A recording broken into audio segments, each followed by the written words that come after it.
to another day in the Milky Way. Tonight we got a great show for you. We're going to be talking about word magic. Yes, word magic. And to get you going right away, we're going to be talking about, we're going to be going from this book right here. And this is where I'm going to get my information from tonight. So if you don't have this book, I suggest that you go out and get it because it's a very interesting book. Hope you all enjoy it.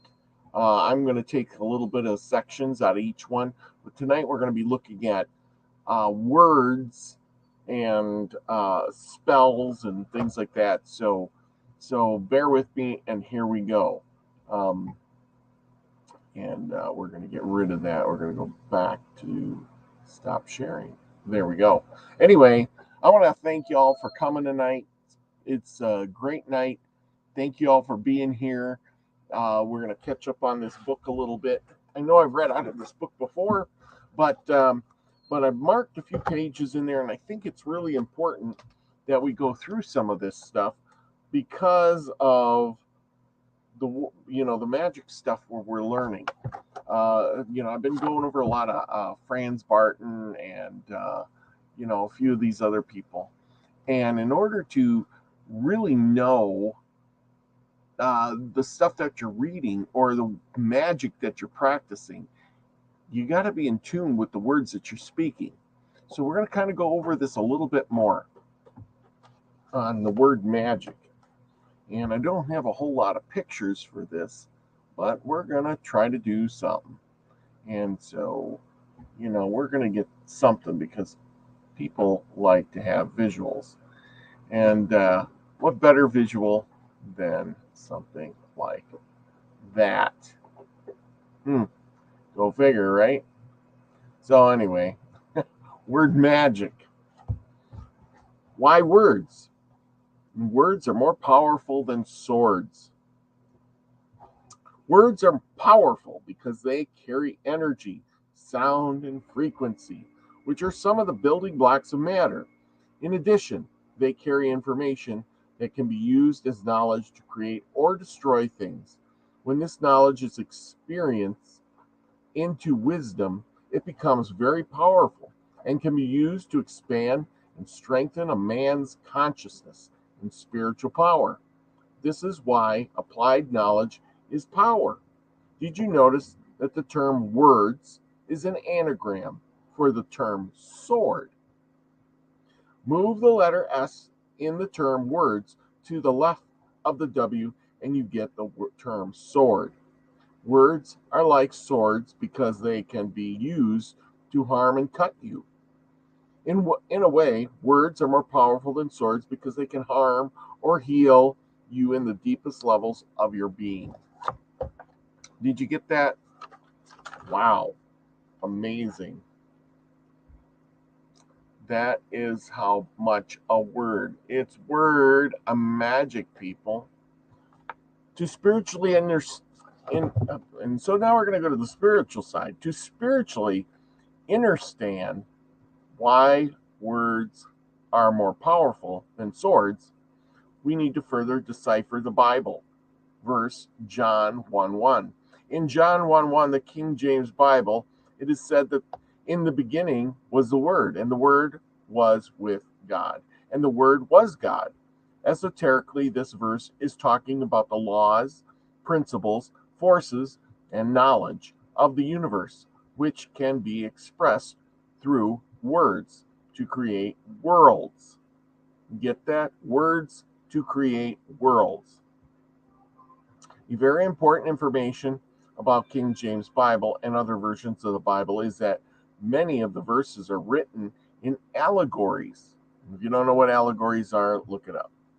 Okay, because of this, if you believe that the verses only have literal meaning, you prevent yourself from acquiring the empowering knowledge hidden in the allegories. Furthermore, all versions of the Bible contain esoteric and exoteric knowledge. The esoteric knowledge of the Bible often has the most empowering spiritual knowledge. Another important information about the King James Bible is that its New Testament was translated from Greek to English. Therefore, the biblical saying, "In the beginning was the Word," is referred to this source that manifested the universe. Do you need evidence of this? Read further, and we will show you evidence. The English term word can mean a few different things, but when it's translated to Greek, it means logos. And I think we went over logos before. So if you haven't seen that, go and check out those chapters that we went through about logos in a previous episode. The word logos is defined as source that controls the universe, the written word or inspiration of God, or the logic and rational argument. Bold emphasis added. In ancient Greek philosophy, the word logos means the controlling principle of the universe. The Greek word for logos is, and I can't pronounce it, many people pronounce it as logos. However, many linguists pronounce it as logos or logos. According to the New World Encyclopedia.org, logos or is often translated into English as word, but it also means thought, speech, meaning, reason, proportions, principle, standard, or logic, among other things. In religious context, it can indicate the word or the divine word, wisdom, or truth. So, as you go, the laws of nature are the natural laws that give order to the universe, and hence the word logos, which is pronounced as logos. In other words, the word logos is lawgiver. For the Lord is our judge, the Lord is our lawgiver, the Lord is our king, he will save us. Isaiah 33:22 in the King James Bible. So there you go. All these translated words are telling you that words are laws, and they're given by the lawgivers, and you have the power of speech, and you can be a lawgiver too by speaking these words, and they are as powerful as a sword. So we're going to skip a few chapters. We're going to go over to chapter 4. See what I do. I do my homework first, and then I bring it to you, and then you get all the benefits of it. Okay, so we're going to go over to chapter 4, where they're talking about spelling and spells. And we're going to go through here, and we're going to check this out. We're going to give you something to look at. Okay? Words and spells. Can you see that in there? Yes, we can. The conception of spells appears to have arisen from the idea that there is some natural and intimate connection between words and the things signified by them. Thus, if one repeats the name of a supernatural being, the effect will be an analogous to the produced by the being itself.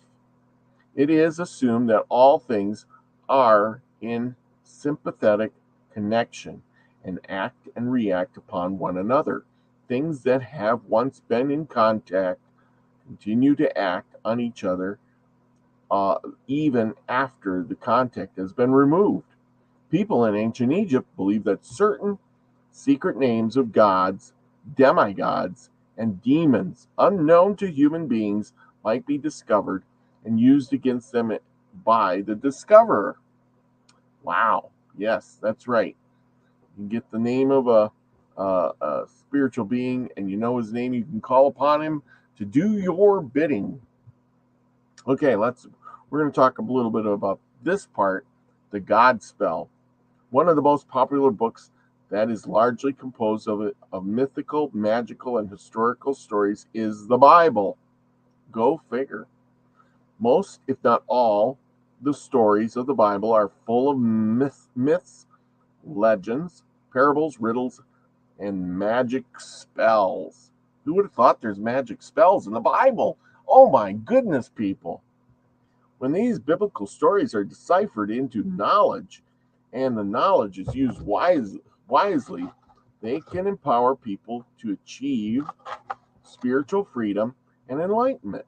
On the other hand, when they are read literally without discernment, and their myths, legends, and parables and the riddles are not deciphered properly, they can cause people and prevent them from achieving spiritual freedom and enlightenment. The Bible is a holy and magical book, which is why some of the books of the Bible are called God's Gospels. You get it? Gospel? The Gospel of John. The word gospel is deciphered from the Old English word God spell. God meaning good, and spell meaning story or message, which literally means good spell. Therefore, the word God's gospel can be translated as God spells or spells of God. Let's turn our attention back to the word spell. As a verb, dictionary.com defines it as to name it, write it, or otherwise give the letters. In order of word or symbol is a noun. It's defined as a word spell as a word phrase or a form of words supposed to have, let me turn the page, magical power, charm, incantation, or a state of or period of enchantment. Based on the information and definitions of the paragraph and previous few paragraphs, the word spell has a strong connection to magic and spelling. For you to understand this connection on a deeper level, you need to explore the concept of spells. There you go. Incantation, believed to produce a magical effect. Belief in the spell is based on the idea that by naming a vague power, one can force the power on a desired end. Consequently, there is an intimate connection between the word and the thing denoted by it. It is similar to the belief that the name of a man is identical with his self. The spell could be used for good or for evil ends. If evil, it was a technique of sorcery. Many authorities believe that the word was persecutor or prayer. The spell was a Teutonic form of exercising occult power and was sometimes used as to summon spirits of departed heroes, to give prophetic utterances. Once cast, the spell was supposed to remain in force until broken by a counterspell or exorcism. Wow. All right. Well, there you go. That's a lot of knowledge right there. Now we're going to move to chapter 6. I know I'm jumping all over the place, but this is back to, I'm trying to keep with the narrative, people. I know. I hope you got something out of this. Anyway, I sure did.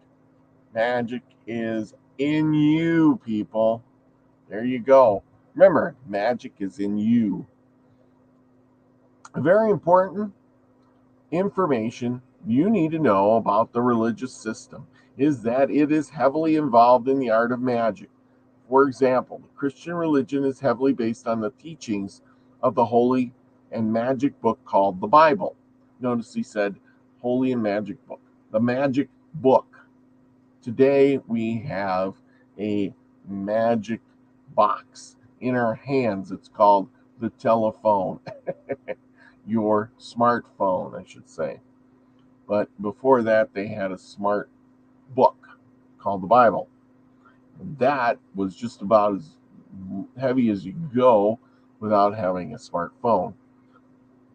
Okay, for example, the Christian religion is heavily based on the teachings of the holy and magic book called the Bible. This holy book is not only a sacred book full of religious stories, it is also a holy book full of magic and magic spells. This is why the first four books of the New Testament are called God's spells. God's spells, that's what we were learning. Okay, and it says literally meaning good spell. Therefore, the word gospel can be translated into God spells or spells of God. The fact that the Bible has allegories, parables, fables, and sacred words is evidence that it is a magic book full of words, magic.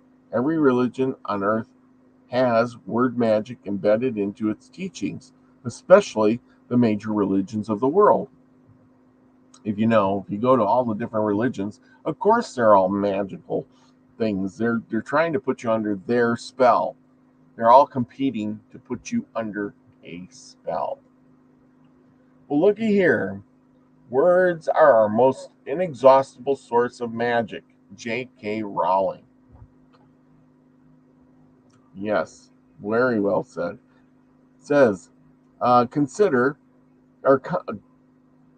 mostly, let's concentrate mostly on Christianity for a reason that we're more knowledgeable about Christianity than any other religion. It says here, the guy is talking about when he went to church as a child, he went to a Baptist church for a few years. During those years, he read many verses of the King James Bible and was introduced to many Christian beliefs. He says, so I'm aware of the teachings of Christianity. Before I expose some dirty secrets of the church, I want to make clear to you that my intention was not to offend anyone. And it is mine too, not to offend anyone. The main reasons that I'm doing this is to show you facts.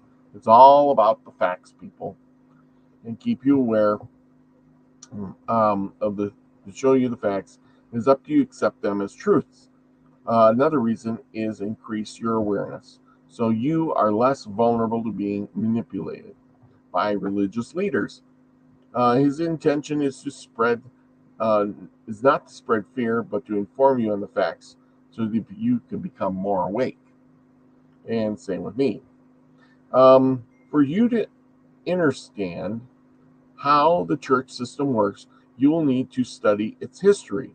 According to some religious scholars, the early churches were pagan churches.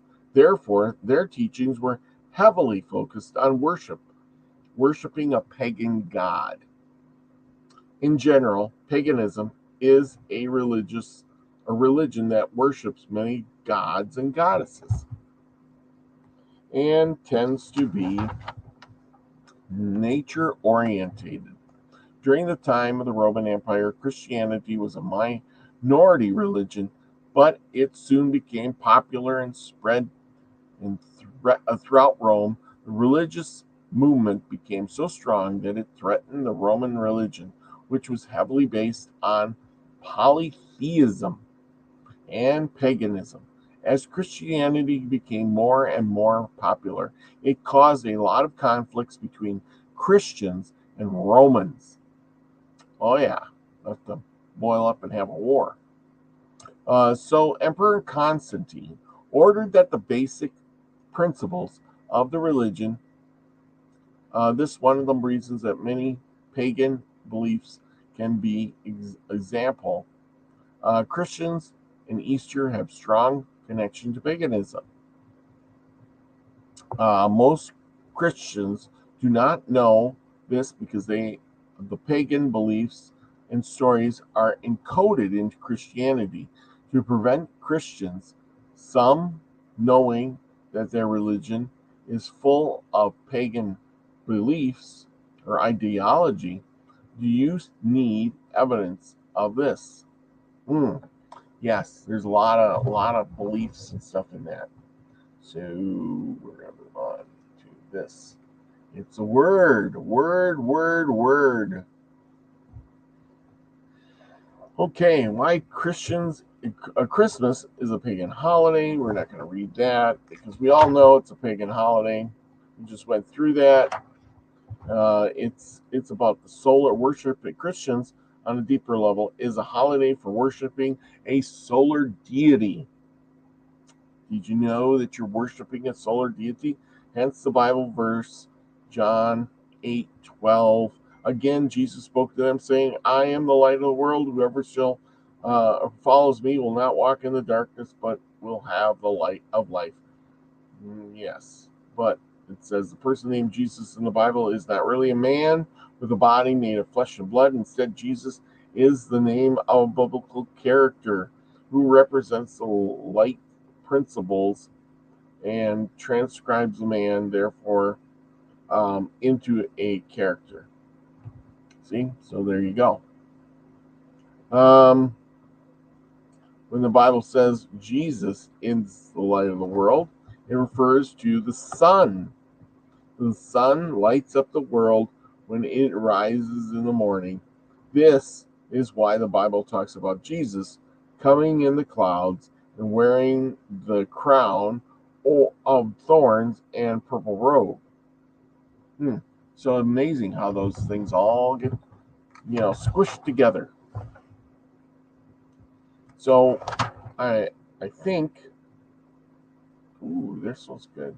Many characters of Jesus were copied from ancient religious stories and myths about solar deities. Because of this, Jesus is the modern version of an ancient solar deity, going all the way back to the deities of Horus, Ra, Osiris, Helios, Baal. Because Jesus is a solar deity, he has similar characteristics to Lucifer. The word Lucifer comes from the Latin word Lucifer, meaning morning star. So there, I hope you learned something with all of that. And we are going to end right there. It's going to be a short one tonight, people. I'm glad y'all came. It's been fun. I hope we learned plenty over here. And there you go. There's my background. So we did our thing. Let's see, stop share. There you go. And I'm back. Look at that. It's important to know these words. It's important to know where they came from. It's important to know what God's gospel means, because it's God's spell. It was the laws and principles. Where do these words come from and how they affect you is letting in your only part of your mind. We're going to come back and we're going to read more of this very, very soon. And we're going to learn all about some more word magic. So if you have any questions or comments, where I got this out of, or what it's all more of it's about, let me know. My email's in the description below. Check it out. Remember, if you got any questions or comments, you email me. But in the meantime, remember, go out, do something nice for somebody. Remember, the food pantries are getting bare. If you can spend a spare can of food for those food pantries and things like that for January, go right out and do it. I'm sure they would appreciate. With that, remember, everybody, be the frequency you want to receive. Everyone, love you all. Peace, everybody.